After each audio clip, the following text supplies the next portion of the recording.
We're looking forward to playing a home game. It's been a month since we've been back in Carter Finley, and excited for homecoming. Night game opportunity against a tremendous football team. That's what you play for, to play against such a good team, such a well-coached team, and to get to do it at home in a night environment at the Carter.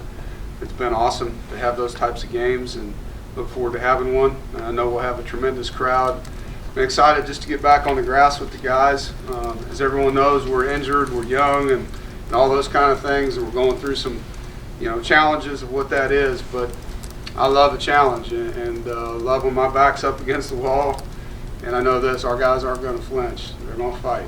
And we're going to fight as a program to get better. And I think the biggest thing that for us, it's not who we play, it's what we do to get better every day and how we play. And that's what we have to focus on and continue to focus on, regardless of where we're at with our injury report. And so that's going to be, for the next 4 weeks, what you hear me talk about. And this week the challenge is obviously a great one when you're playing a team that's done what Clemson's done, and I can go through their statistics, but you all know where they're at. They do a really good job on both sides of the football. They're well coached. They got good players, and so we just got to go out there and be the best that we can be with what we do. And it's really fundamentals. It's executing 11 guys at the same time, and you turn on the film, and there's lots of plays where you're one guy away. A guy doing it right, then doing it wrong 5 plays later on the same play. And it's just catching, it's blocking, it's finishing. One more step on a block, getting your hand to inside versus outside. How you leverage the football, how you tackle. It's basic football fundamentals 101, and I'm excited about that challenge. And it's a great week to be back home, because it was an interesting schedule. Only having 2 games in October, with only one of them being a home game, and it was weird having that set up. And so now it's nice to at least get in a rhythm and be able to put together some consecutive weeks of football. Questions?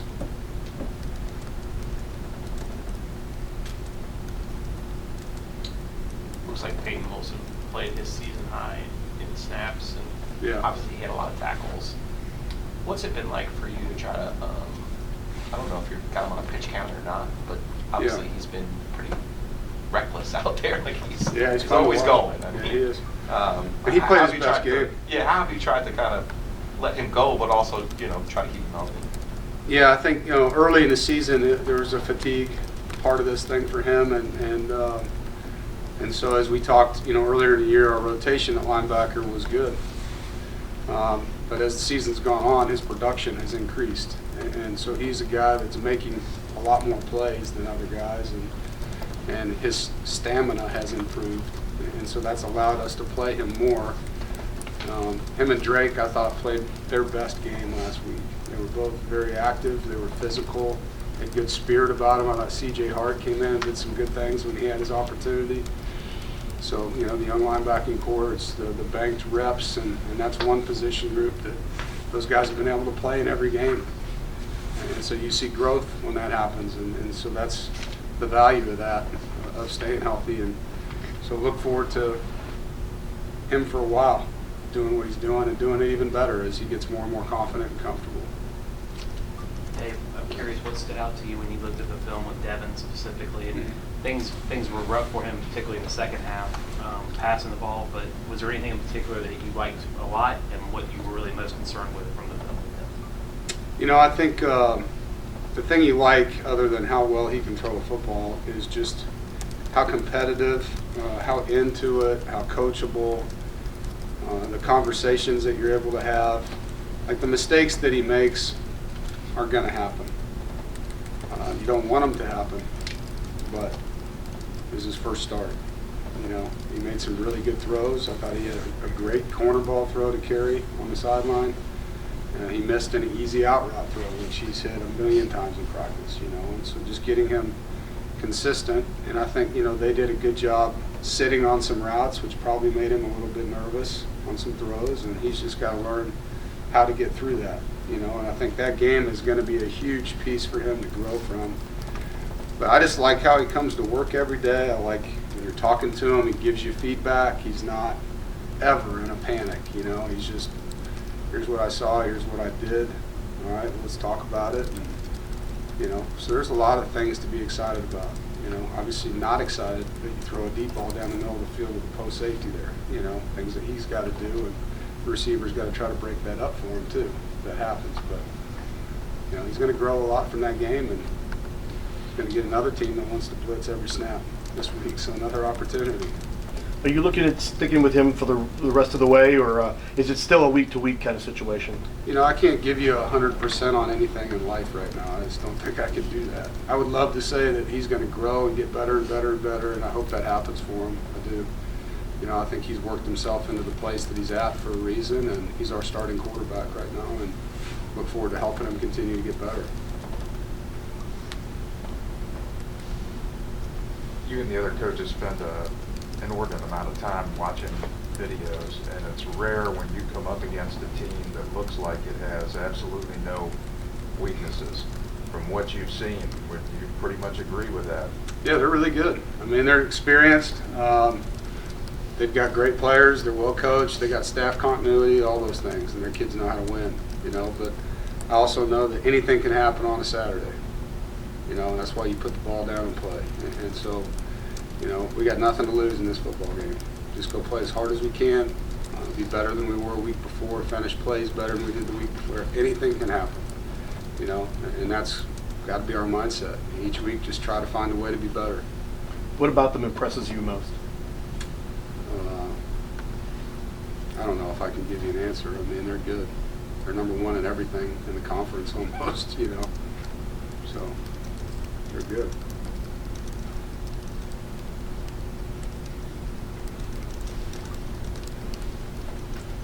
Pac's obviously going through some immediate adversity, but there's the overall big picture of the program too. And when adversity hits, there are some followers who forget about the big picture. Talk a little bit about the big picture and how optimistic you are about the future. Well, I think when you're playing the second most number of freshmen in the country, and you're seeing Drake Thomas get better, you're seeing Peyton Wilson get better, you're seeing Josh Harris, Savion Jackson, you know, you're seeing Bam. I thought Jordan Houston ran as hard as he's ran in that game that we just played. That's exciting. It's painful right now because we're not getting to enjoy the improvement, but it's exciting. And I've been through this. We went through it here when Chubb and Fernandez and all those guys were freshmen. It was painful. It was a pain. And they all ended up being really good players for us, you know, because they went through it. And you don't walk on hot coals and come out of it with nothing burned on your feet, you know. I mean, it's going to hurt for a while, but I'm very optimistic and going to remain that way. We recruited 2 really good classes back-to-back that are now being forced into not just playing time, but very important roles on our football team. And we have 4 seniors listed and the 2 deep on our entire roster, so they're being asked to lead and play. It's unique, you know, it's unique, but it's awesome for the future of our program. And, you know, week by week, just one day at a time, keep getting these guys better. You see guys like Bam and Trent both on the depth chart. Where are they at as far as how much that game? Couldn't tell you. We'll see.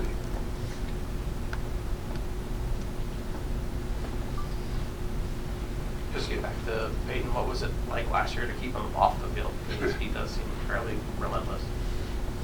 I mean, he was hurt, so, you know, I mean, last year was more about just trying to get him through not playing, like his emotions of how hard it was to not play. And I think Levi and Jeffrey are going through that now on our roster, guys that really want to play that can't because they transferred in here. When you don't have the game and you're watching the game and you think you could be helping the team win, that's challenging. But I do think it gives you really good perspective on how much you truly love football, so that when you get back, you don't take it for granted. And you're seeing that. I mean, he's playing relentless football. And just got to keep getting him to play smarter football. You got to get a turnover in 4 ACC games this year. You put a finger on why that's happening, or is there rhyme or reason? Thanks for bringing that up. Yeah, sorry. I mean, I wish I could tell you why. I mean, I think when you watch the film, you're seeing some really good hits. You're seeing guys put their face on the football. You're seeing guys punch and rip at the football. We had a couple balls batted in the air Saturday that didn't bounce to us, and we turn on some film, sometimes you see ball's batted, dude's running, and just touchdown. You know, I think some of it's luck, but we practice that skill set daily. We work it, we preach it, we talk about it. Don't know what else to say other than it just hasn't happened yet. And, you know, some of it is we're not making enough plays on the ball. I mean, not just picks, like PBUs. We need to have more of those as well. But it'll come eventually. It's how it works.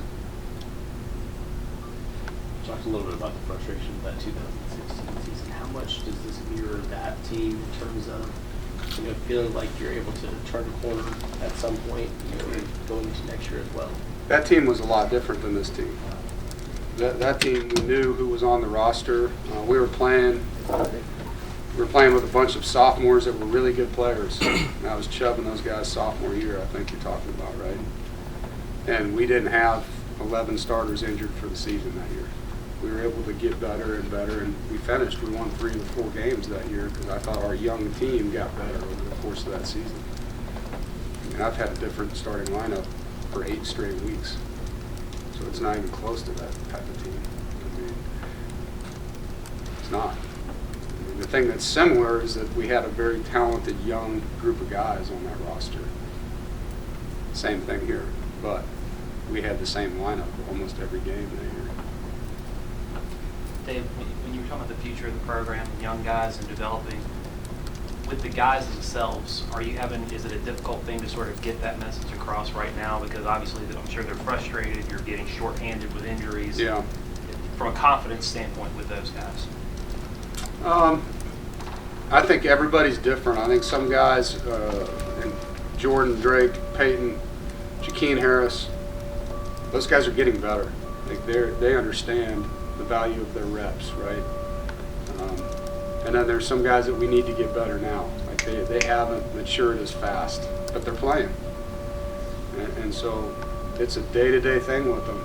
You know, it's not a confidence thing. I think it's more of just, it's a lot.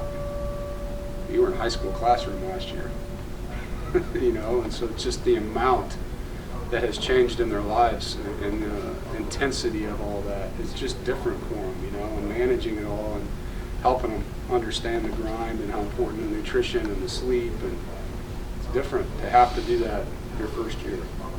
So I'm impressed with some of those guys and how they're dealing with it, and like you would expect, some of them it's harder, you know. But it's every day. It's not just coaching football over here. I mean, every day you're talking about how's school going. You're talking about picking them up and getting them positive, or how their families are doing, or their body weight. I mean, it's every day something to try to get them. And you're seeing it. Like Peyton's weight was doing this, and now it's taking care of his body better so that he can have better stamina, you know. You talked about Jordan Houston running hard. Overall, do you think the running game took a step forward last week? In some ways it did. You know, it's really hard when you're down 21-0 to all of a sudden just run for 300 yards, you know. But when we ran the ball, we ran efficiently. We were 4.5 yards a carry in the game. And there were some explosive runs, and I thought Jordan did some really good things. You know, Bam was only in there for 9 snaps, so he didn't get a chance. But him and Trent both had some good runs in the game. The line and the tight ends protected and got hats on hats. And so there were some positive things there, things that we can definitely grow on.